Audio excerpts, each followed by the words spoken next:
আসসালামু আলাইকুম। স্ক্রিনে একটা ভিডিও দেখতেছেন। এক ব্যক্তিকে কয়েকজন ব্যক্তি মিলে কুড়াল দিয়ে কোপাচ্ছে। সর্বশেষে যে ব্যক্তিটাকে কুড়াল দিয়ে কোপানো হয়েছে ওই ব্যক্তিটা ওখানেই মৃত্যুবরণ করেন, তার শেষ নিঃশ্বাস ওখানে ত্যাগ করে। যেই ব্যক্তিরা তাকে কুড়াল দিয়ে কুপিয়ে হত্যা করেছে তারা আহ, ওই এলাকার মানুষেরা বলতেছে তারা নাকি বিএনপির কর্মী। পূর্বের শত্রুতার জের ধরে এই লোককে তারা কুপিয়ে হত্যা করে। তো এই যে লোককে কুপিয়ে হত্যা করা হয় তার নাম রাকিব মাদক। তার বাড়ি এবং যে ঘটনাটা ঘটেছে, ওই যেখানে ঘটনাটা ঘটেছে সেটা হলো মাদারীপুর শিবচরে। রাকিব মাদব নামে এই যুবককে পুরনো শত্রুতার জের ধরে বিএনপির কর্মীরা তাকে কুড়াল দিয়ে কুপিয়ে জনসমুখে হত্যা করেছে।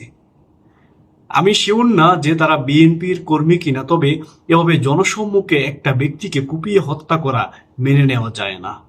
আমাদের দেশে একটা মানুষকে তারা হত্যা করে ফেলে 5 থেকে 10 মিনিটের ভিতরে, কিন্তু যারা হত্যাকারী তাদের বিচার 5 থেকে 10 দিনের ভিতরে হয় না, তাদের বিচার হতে 5 থেকে 10 বছর সময় লেগে যায়।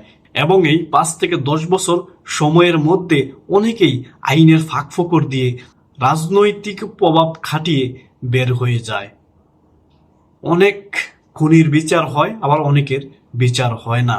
তো যদি 5 থেকে 10 দিন বা 5 থেকে 10 মাসের ভিতরে যদি এই খুনিদের বিচার করা হতো, যেই খুনিরা যাকে যেভাবে হত্যা করেছে ঠিক এভাবে যদি তাকে হত্যা করে তার বিচার করা হতো, তাহলে ভবিষ্যতে কেউ এই খুন খারাপের সাথে সম্পৃক্ত হতো না।